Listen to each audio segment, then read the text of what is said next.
এ কি করছিস? চুল আঁচড়াচ্ছি। চুল আঁচড়াচ্ছ সোনা মা?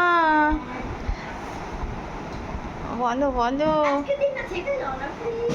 বলে বলে না মা, থাকলে হবে না তো। একদম সেই জামাই ষষ্ঠী দিয়ে গেছে। না মা, সেই তো আমার আসতে হবে, থেকে যাও। সে আসবো, কি হয়েছে মা? সে আসবো। বারবার বলো না, সে আসবে। থেকে এখন যাও একদম। থাকা যাবে? আর কষ্ট করে আসতে হবে না।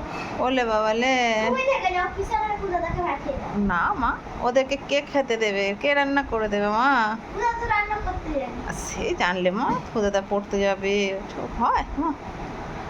আমি তো আবার আসবো। আবার কবে আসবে আগে ডেটটা বলে দাও, দিয়ে যাবে। না, এখন বলা যাবে না। আমি ঠিক চলে আসবো, ঠিক আছে? তাড়াতাড়ি করে দাও, ওই যে মাসি আসছে। আমরা সবাই সারা বন্ধুরা আমি চুল আঁচড়ে স্নান করেছিলাম, দেরি হয়ে গেছিল, করছিলাম। চুল আর খোলা হয়নি। হুম